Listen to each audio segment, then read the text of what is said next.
All right, so let's go ahead and do part two, or step two, should I say, for the basic mask shaping. And again, this is just going to help you practice masking. So, masking again is a concept that can be pretty complex. Well, we've already demonstrated part one. I went ahead and put those in a folder called part one, and I have basically turned them off so that you can't see them. If you have already done part one for your file, you can do everything in this one file and just go ahead and hide part one for us so that you can work on the next part. Now, with masking, the last part we showed how to use the paintbrush to create, a mask and kind of hide or show parts of that mask. Now, for this next part of the assignment, we are going to just basically select something first. And you can use a variety of selection tools, but because these are black and white shapes, I can use either my quick selection or my magic wand tool. And I do need to make sure this layer for the shape layer is activated. And then we are going to basically choose, actually, let me choose the magic wand. We're going to choose the magic wand tool. That'll just basically allow us to select whatever that shape is.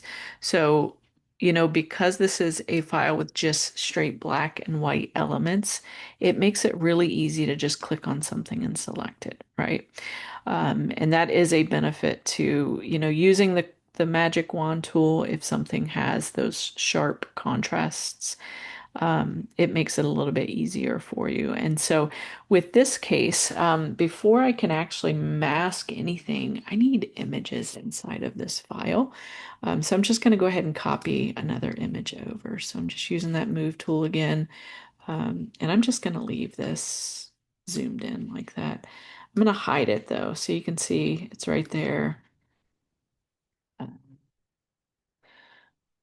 We're going to call this texture part two, and you can name it, on your own what makes sense to you. But I've got it hidden just for a second. And the next thing I'm going to do is I'm going to go back to that magic wand and select one of these shapes. Now you'll see what happened. Right now it's not selecting the rectangle like it did last time, but that's because I technically have that texture layer selected. So I want to Command D and deselect and come down to this shape layer and then click on whatever shape that you want to be able to fill with this, right? Now, before I actually mask this, I'm going to make this whole image visible so that I can work with it. And so the way this mask is going to work is because something is selected, when I add the mask now to my layer, it is going to basically, actually, do you notice what I just did? I masked the wrong layer. So you want to pay attention to what layer you're on, by the way. It is going to mask the layer of the image. So because I happen to have my shape layer activated, it didn't do anything, right? So I need to go back up to this texture layer, make sure it's selected. I still can see that rectangular selection and then I'm going to click on that mask. And now because that mask is there, this image is all inside of that box.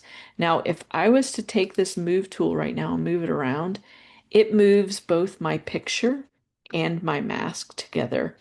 If I want to just be able to move that image around, I'm going to unlink the two. I'll come over here and that's where I can move this around and kind of make sure it stays wherever I want.